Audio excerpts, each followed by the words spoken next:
Baik, Assalamualaikum warahmatullahi wabarakatuh. Di sini Waalaikumsalam. saya akan mempresentasikan tentang akhlak Islam dalam keluarga yang disusun oleh Nita Ayuninti dengan NIM 17102210045 dan Muhammad Arif Eka dengan NIM 20102210009 dan dengan saya sendiri Alfia Wiria dengan NIM 20102210018.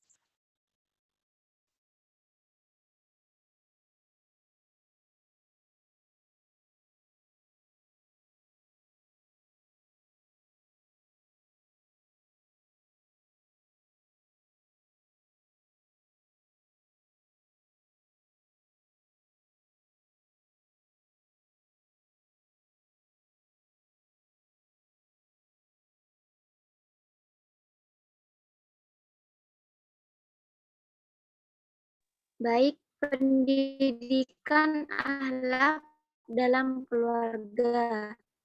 Yang pertama, pengertian pendidikan akhlak dalam keluarga.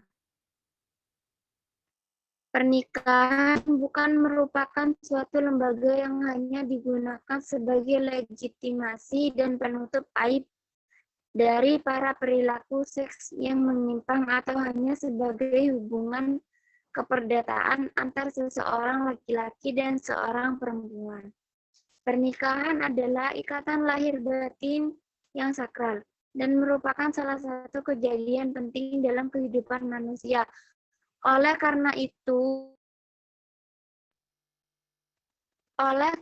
itu, pernikahan harus berlandaskan kaidah-kaidah agama dan nilai-nilai akhlak mulia.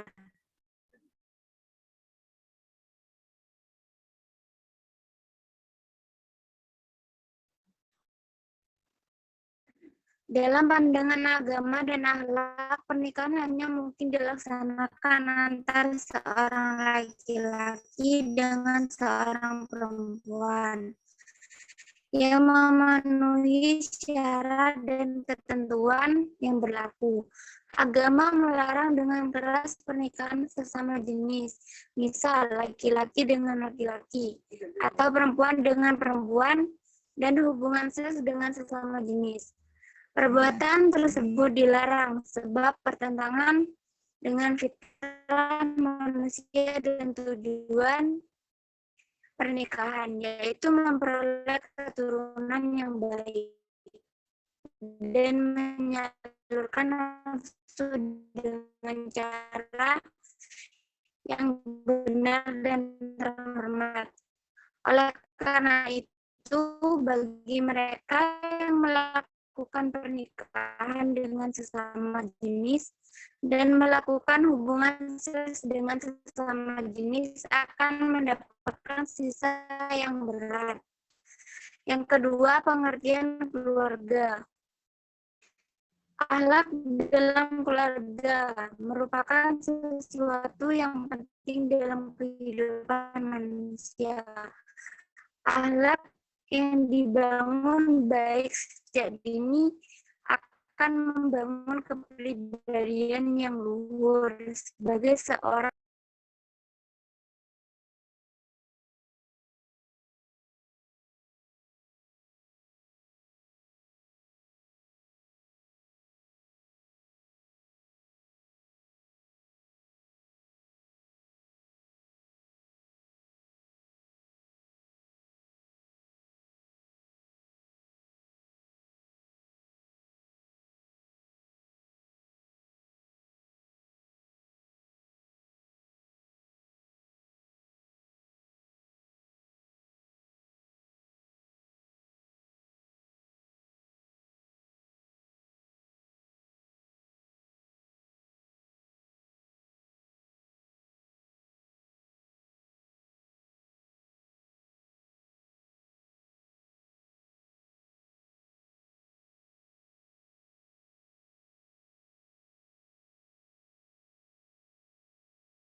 mengajar.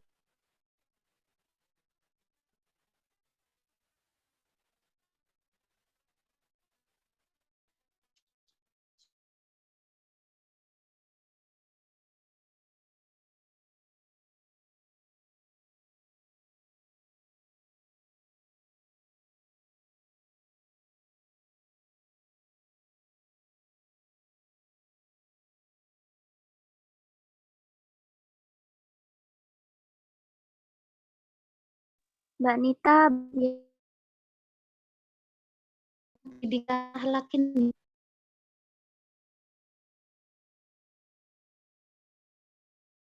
Di sini saya akan menjelaskan tentang pengertian pendidikan akhlak. Pengertian pendidikan adalah suatu usaha sadar melalui bimbingan, pengarahan, atau latihan untuk membantu mengarahkan anak didik agar berkepribadian tinggi menuju hidup yang sempurna serta mampu melaksanakan kewajiban terhadap agama dan negara. Dan pengertian akhlak ini dilihat dari sudut bahasa, kata yang berasal dari bahasa Arab al-akhlaq yang merupakan al-hulak yang berarti budi pekerti, tabiat atau tingkah laku.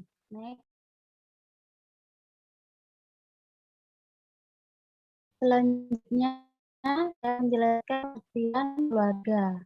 Pengertian keluarga ini ada tiga, sejauh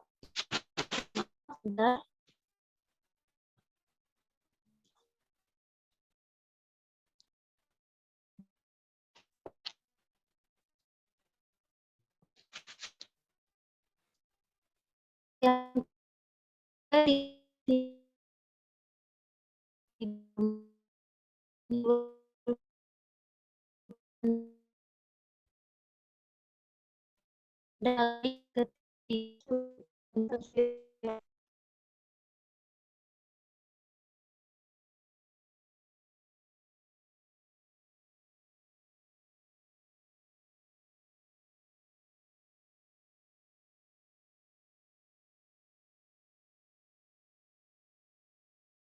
dan apa aja ya? Yang pertama, dewan yuridis formal. Pengertian keluarga secara yuridis formal adalah suatu ikatan persekutuan hidup bersama atau seorang laki atau perempuan yang sudah sendirian dengan atau tanpa anak-anak, baik anaknya sendiri, adopsi, dan tinggal dalam sebuah rumah tangga. Yang kedua, sudut pandang pedagogies. Secara pedagogies, keluarga diartikan sebagai lembaga pertama dan utama dengan dialami seseorang di mana proses belajar yang terjadi tidak berstruktur dan pelaksanaannya tidak terikat oleh waktu. Yang ketiga, sudut pandang sosial.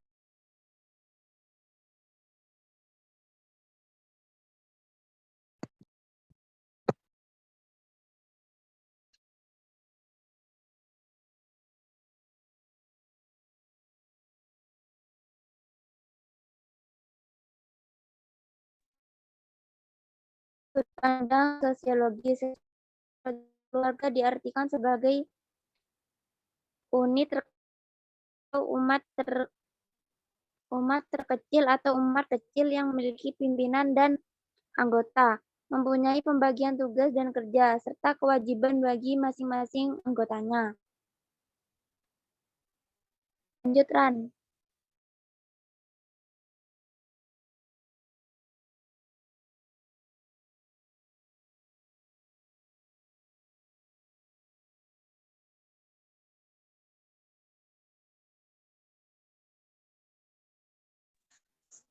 Rani, slide selanjutnya.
Baik, selanjutnya pendidikan akhlak dalam keluarga. Jadi yang dimaksud pendidikan akhlak dalam keluarga yaitu usaha bimbingan, pengarahan, dan atau latihan dengan membiasakan anak didik agar terbiasa melakukan perbuatan-perbuatan terpuji dan menjauhi perbuatan-perbuatan tercela yang diarahkan kepada pembentukan kepribadian anak, sehingga anak memperoleh sikap dan pengetahuan dari pengalamannya sehari-hari, baik secara sadar atau tidak diperoleh.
Baik, yang selanjutnya akhlak berkeluarga.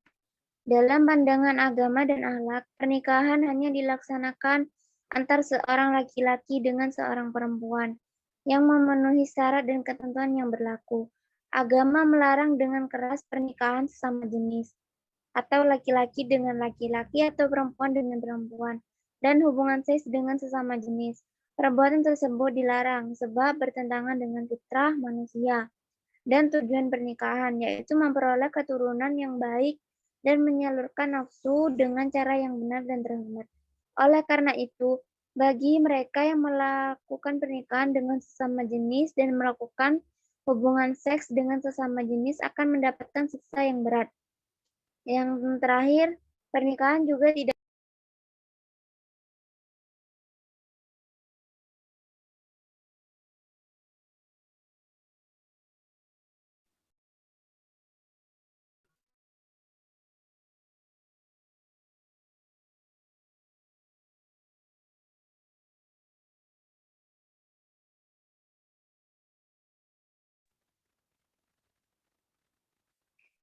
dan yang terakhir adalah pernikahan juga tidak boleh dibatasi dengan waktu. Hal ini karena pernikahan bertujuan untuk membentuk keluarga yang kekal, bukan ikatan sementara yang hanya untuk memuaskan nafsu yang posesif dan egosentris. Oleh karena itu, pernikahan harus didasari dengan cinta, kasih sayang, keikhlasan, dan ibadah. Sekian dari kelompok kami. Apabila ada salah kata, kami mohon maaf. Assalamualaikum warahmatullahi wabarakatuh.